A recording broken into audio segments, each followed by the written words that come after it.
Let me ask you something we rarely stop to ask ourselves. Why do we actually get bothered? Not just annoyed, but genuinely disturbed, disrupted, knocked off balance. Think about it. Someone cuts us off in traffic and we stew for the next 30 minutes. A colleague sends a passive-aggressive email and it sits in our head all day like background noise we can't shut off. A friend doesn't reply to a message and somehow that turns into a question about our worth. Why does any of this shake us the way it does? It's not about the action. It's not about the traffic. It's not about the email. It's not about the delay in the reply. It's about something deeper. The things that bother us the most are rarely about the present moment. They are about what the moment triggers inside us. Insecurities, fears, expectations, and a subtle but powerful belief that the world is supposed to revolve around our sense of order. We get bothered because we're afraid of what something might mean. We interpret moments as threats. Not always physical threats, but threats to our identity, to our ego, to our sense of control. That's what it really comes down to, control. We like the feeling of being in control. When something violates our expectations, it triggers something ancient in us. Survival mode. And in survival mode, everything becomes personal. We perceive threat everywhere, but the truth is, most of these threats aren't real. They're mental constructions. They're stories we tell ourselves. When someone criticizes your idea in a meeting, you don't just hear their words, you hear a threat to your value. When someone forgets to include you in an email thread, you don't just see a clerical error, you feel invisible, disrespected.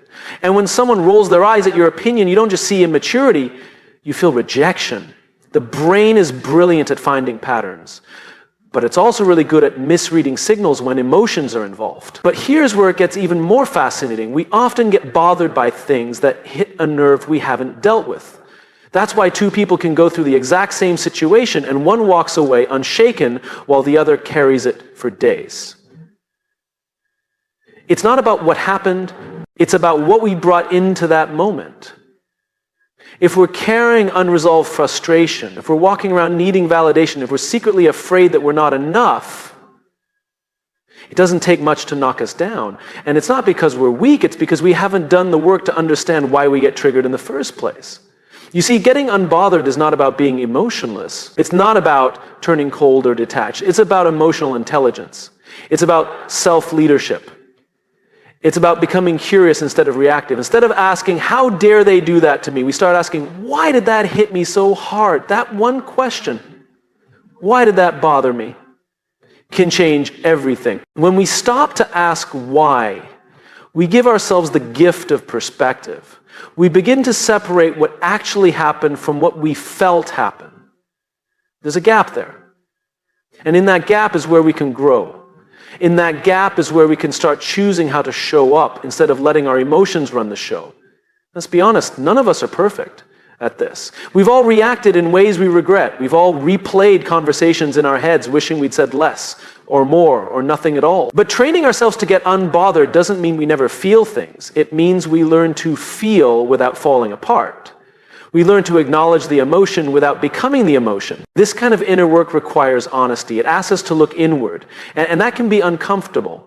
Because sometimes the reason we got bothered is that our pride got bruised. Sometimes it's because we were seeking approval and didn't get it. Sometimes it's because we haven't fully accepted ourselves yet. So the tiniest sign of rejection feels like confirmation of our worst fears. But here's the good news.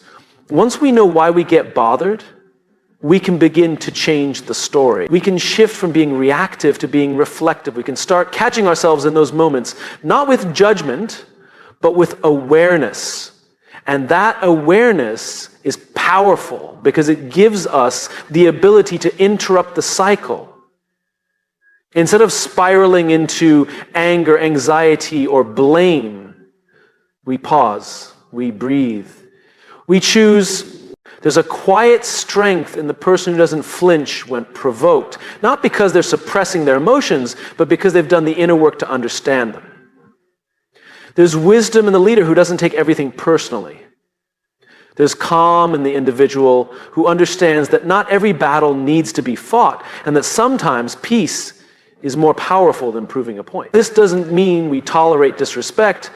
It doesn't mean we stop caring. It means we stop letting every little thing steal our peace. We train ourselves to stay anchored even when the waves come. And that kind of presence, it's rare. It's magnetic. It's what separates the ones who lead with strength from the ones who are always trying to prove theirs.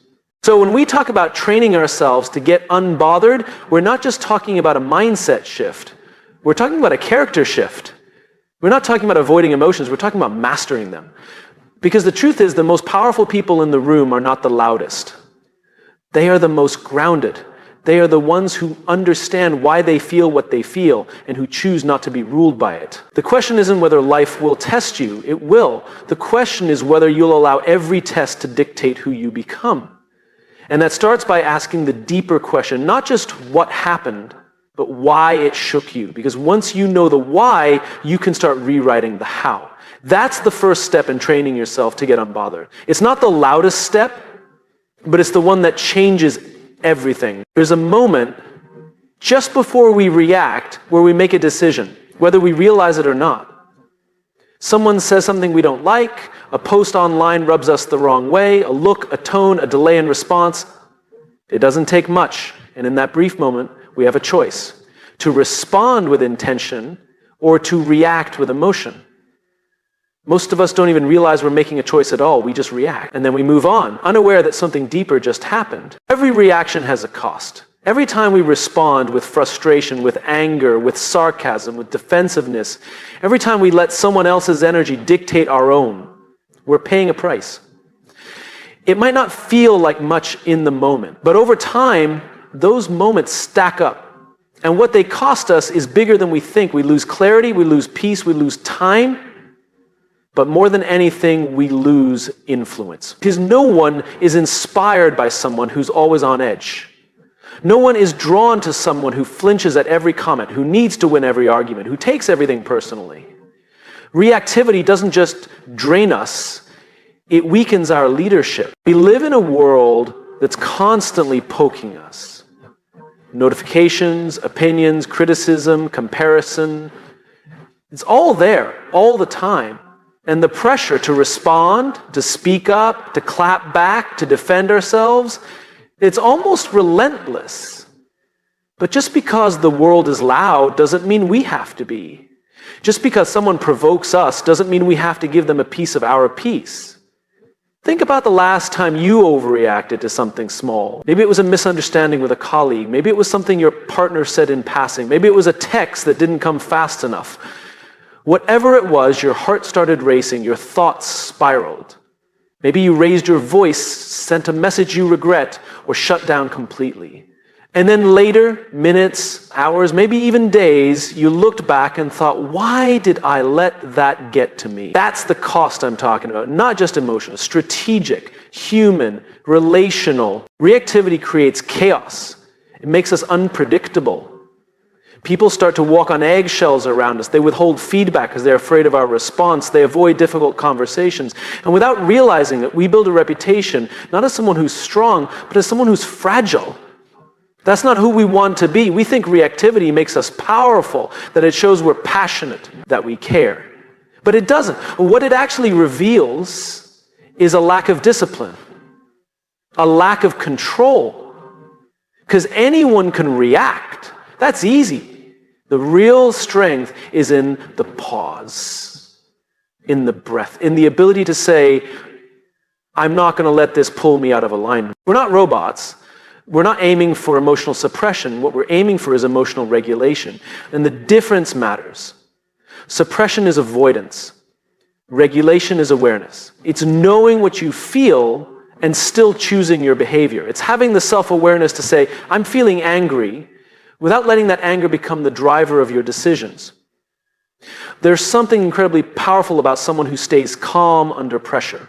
Not because they don't feel, but because they've trained themselves to lead themselves first, to put presence before pride, to put purpose before ego, because that's what's really at stake in moments of reactivity, our purpose. Every time we snap, we step away from who we're trying to become. Every time we retaliate, we reinforce an identity we're trying to outgrow. And it's not just about how we feel, it's about what we're building. Relationships, teams, reputations, they're built on trust. And trust isn't formed in the big moments, it's built in the quiet ones. In how we treat people when things don't go our way, in how we respond when someone disagrees, in how we handle pressure, frustration, disappointment. When we get reactive, we stop listening, we stop connecting. We go into defense mode. And defense mode is the enemy of growth. It keeps us stuck, it makes us resistant to feedback, it blinds us to nuance, and eventually it burns bridges we never meant to burn. But here's the truth that no one wants to admit. Sometimes we like being reactive. We like the feeling of righteous anger. We like the illusion of control. We like the emotional release. But that short-term hit comes with a long-term cost. Because while it may feel good to put someone in their place, it rarely moves us closer to the life or the leader we want to be. So we have to ask ourselves, is it worth it? Is the emotional venting worth the relationship strain? Is the clever comeback worth the trust it erodes? Is the impulsive decision worth the peace it steals? There's a reason the most effective leaders, the most grounded people, the ones we admire, they're not reactive. They're not easily shaken. They don't let every opinion become a battle. They've learned something most of us are still figuring out, that reactivity is expensive and peace is priceless. When we begin to see the cost of our reactivity, something shifts.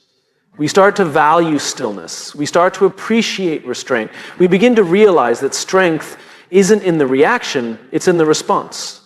In the choice to protect your energy, in the maturity to let some things go, in the wisdom to know when silence is the loudest statement. We train for this not because we want to be passive, but because we want to be powerful in a different way. A grounded way, a sustainable way. We train for this because leadership, real leadership, requires emotional discipline.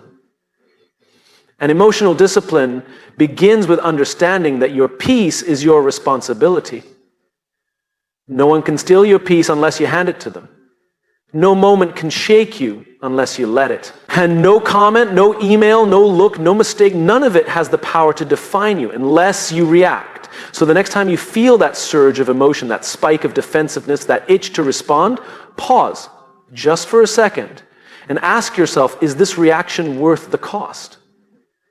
Because when you know what your peace is worth, you stop giving it away for free. Have you ever said something in the heat of the moment and immediately regretted it? Maybe it was during an argument with someone you care about. Maybe it happened in a meeting when you felt cornered. Maybe it was online, replying to a comment you knew you should have just ignored. We've all been there. That split second where emotion takes over and logic takes a back seat, you react. And then later, you look back and think, why did I say that? There's a reason that moment feels so familiar. It's because reacting is our default setting. It's fast, automatic, emotionally charged. It doesn't require reflection. It doesn't wait for facts. It just happens. It's the body's way of defending itself, of preserving ego, of protecting identity. But while it might feel natural, it's not always useful. Reacting is what we do when we're not grounded. It's what we do when we feel threatened by someone's tone, someone's opinion, someone's silence. The reaction isn't always loud. Sometimes it's shutting down. Sometimes it's passive aggressiveness. Sometimes it's withdrawal. But it always comes from the same place, a desire to protect the self. Now, let's compare that to responding. Responding is intentional, it's calm, it's thoughtful. It creates space between what happened and what you choose to do next. Responding isn't about control, it's about awareness. It's about recognizing your emotions without letting them run the show. And that's space. The one between stimulus and response is where your power lives. The people we admire most, leaders, mentors, role models, they don't react to every little thing. They pause, they breathe, they take a step back, and then they choose how to respond in a way that aligns with who they are, not just how they feel. That's what makes them trustworthy. It's not perfection, it's consistency. Reactivity is unpredictable. One moment calm, the next explosive. people start to feel like they're walking through a minefield. But someone who responds consistently and calmly, they create safety. And safety builds trust. Whether it's in a relationship, a family, or a team, trust is built when people know they won't be punished for being human. That's what responding offers. Stability. Let me tell you something you already know deep down. Reacting feels good for a second. It gives you the illusion of power. You feel like you've won. You had the last word. You showed them. But real power doesn't come from putting someone in their place. It comes from keeping your peace while staying in yours. Every time you choose to respond instead of react, you're rewiring your brain. You're strengthening the muscle of self-control. You're reinforcing the identity of someone who is anchored, not tossed around by emotion or ego. That's not weakness. That's maturity. And it doesn't happen overnight. It takes practice, repetition, intention. We don't practice this because life gets easier. We practice it because life doesn't. People will still disappoint you, misunderstand you, push your buttons. But when you learn to respond, you stop giving other people power over your state of mind. You stop letting every opinion become a crisis. You stop letting bad moments turn into bad days. Here's the key. It's not about suppressing your emotion. It's about stewarding them. Your anger, your frustration, your sadness, they're not bad. They're signals. They tell you something matters. They point to values, to needs, to boundaries. But when those emotions are unmanaged, they become destructive. They damage relationships, reputations, even our own self-worth. A response, on the other hand, uses those emotions as data, not direction. Responding means you've done the work to know yourself. You've asked the hard questions. What usually triggers me? What do I need when I feel threatened? What beliefs do I have that make me feel unsafe when they're challenged? Those are not easy questions, but when you answer them, you become better equipped to pause, to interpret, to choose a better path. There's a story about a young executive who blew up in a board meeting because he felt dismissed. And he stormed out, thinking he was standing up for himself. Later, his mentor pulled him aside and said, "You had every right to feel what you felt. But when you react without thinking, you let someone else write your story." That stuck with him. Because that's exactly what reactivity does. It hands your pen to someone else. But when you respond, you stay the author.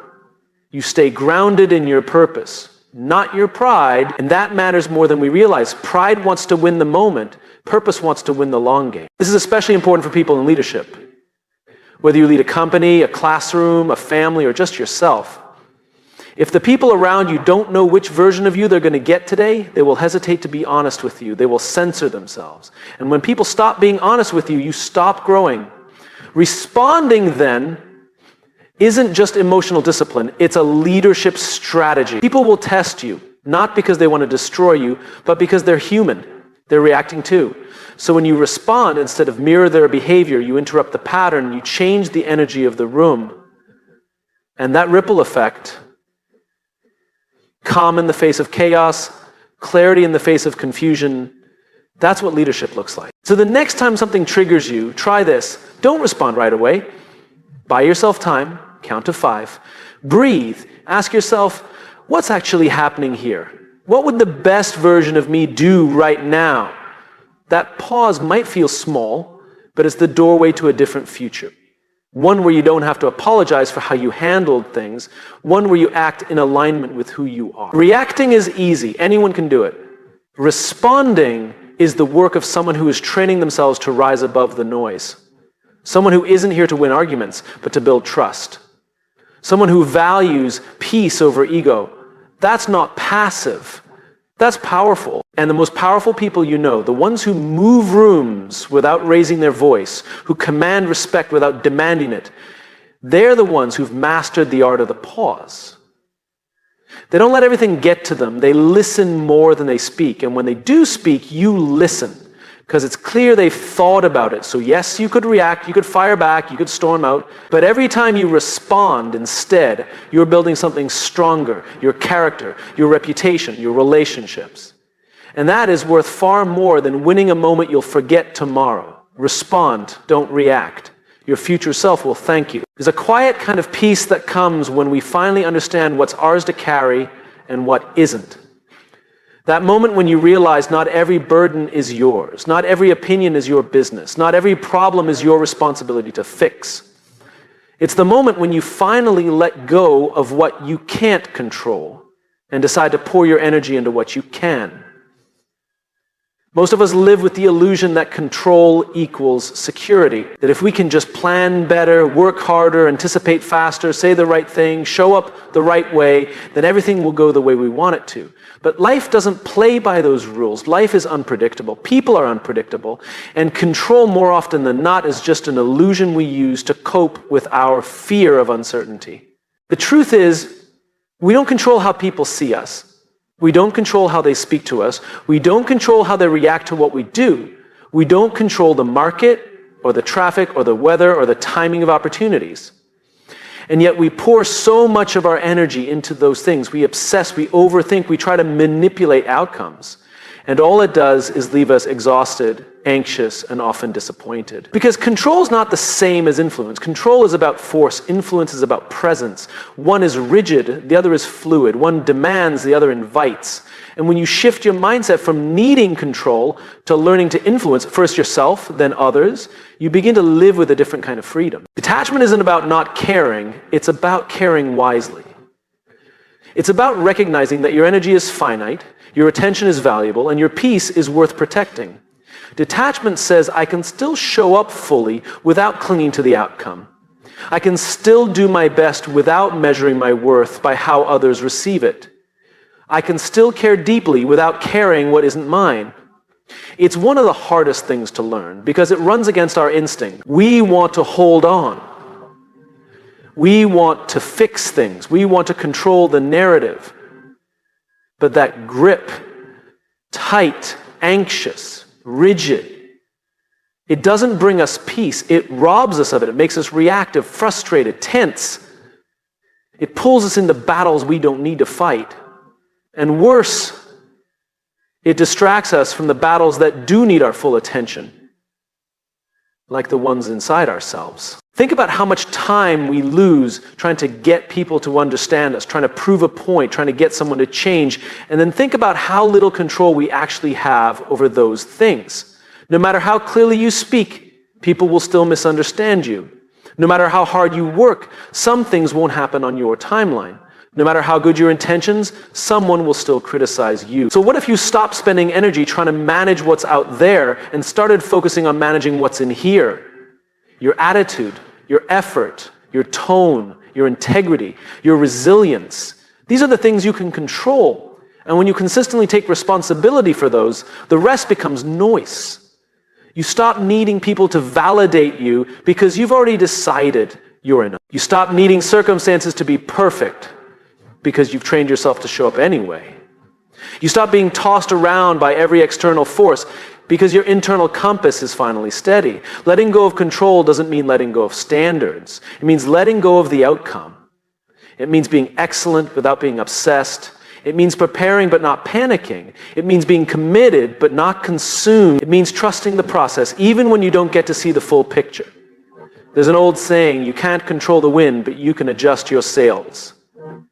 Life is the wind. It's unpredictable, unfair, and often outside your preference. But how you position your mind, how you show up in the storm, that's your sail.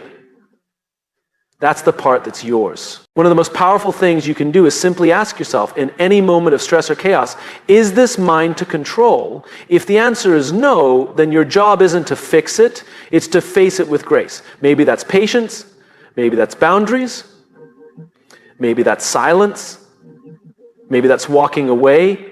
Not everything requires your involvement. Not every fire needs your water. And not every opinion deserves a response. When you stop reacting to things that are outside your control, you start responding to life in ways that align with your values. You conserve energy. You gain clarity. And you make room for what actually matters. The world is noisy. People will project their pain. They'll misjudge your silence. They'll challenge your calm. But that doesn't mean you need to observe it. You can learn to observe it without becoming it. That's not cold, That's not distant. When someone speaks to you with disrespect, you don't have to match their tone. When life delays something you were hoping for, you don't have to spiral into doubt. When someone chooses to walk away, you don't have to beg them to stay. You can let things go without losing yourself in the process. Because that's what this is really about. It's not about apathy, it's about identity. It's about becoming someone who doesn't need the world to be quiet in order to find stillness. Someone who doesn't need everything to go their way in order to feel grounded. Someone who's done chasing control and has finally found peace and presence. That's where real confidence comes from. Not in knowing everything will go according to plan, but in knowing you'll still be okay even if it doesn't. That's what makes someone unbothered, not numb, not disconnected, but anchored. So the next time you're faced with something frustrating, whether it's a person, a delay, a failure, pause. Ask yourself, what part of this can I actually control? If there's something you can do, do it. But if not, practice letting go with grace. Because peace isn't something you find when everything goes right. Peace is something you build one boundary, one pause, one choice at a time. And the people who seem the calmest, they're not lucky, they're not indifferent. They've simply stopped wasting their power on things that aren't theirs.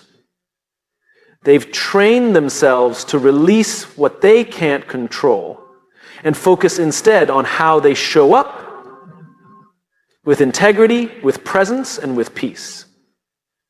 And that kind of person, the one who walks through chaos without absorbing it, is someone the world can follow, someone worth becoming. Let me ask you something. If someone walked into your home every day, shouted insults, trashed your furniture, and drained your energy, would you keep letting them in?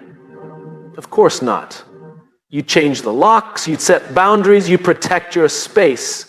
But somehow, when it comes to our mental and emotional peace, we're a lot more generous with the doors we leave open. Peace, true internal peace, isn't just the absence of chaos, it's the presence of clarity, purpose, and self-respect. And yet, we often treat it like it's optional, something we get around to once everything else is done. Once the inbox is empty, once everyone is happy, once the problems are solved. But peace isn't a reward. It's not what comes after the work. It's what allows us to do the work well. The truth is, if you don't protect your peace, the world will chip away at it without even realizing it. People don't always mean to steal your energy, but they will. The problems become yours. Their expectations become your burdens. Their chaos becomes your background noise. And before you know it, your inner world is just a reflection of everyone else's storm. You have to make a decision. Is your peace a luxury or is it a priority?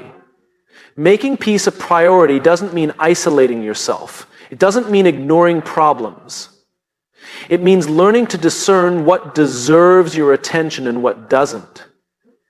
It means refusing to internalize every emotion, every conflict, every criticism. It means being more committed to your mental health than to your image. It's hard because we're wired to want to please, to fix, to respond. We want to be liked, we want to be included, but at what cost?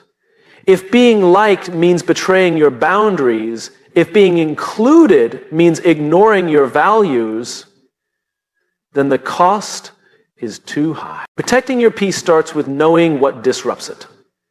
What drains you, what triggers anxiety, frustration, insecurity. Start paying attention. Not to judge others, but to understand yourself. Because when you understand what shakes you, you begin to see where the leaks are. And once you find the leaks, you can start patching them. It might be people who constantly complain but never grow. It might be environments where you feel unseen. It might be your own habits.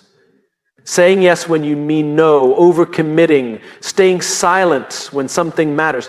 Peace isn't lost in explosions. It's lost in slow, subtle compromises. Sometimes the greatest threat to your peace isn't what's happening around you, it's the voice inside your head. The one that tells you you're not doing enough, that you need to prove yourself, that you can't rest until everything's perfect.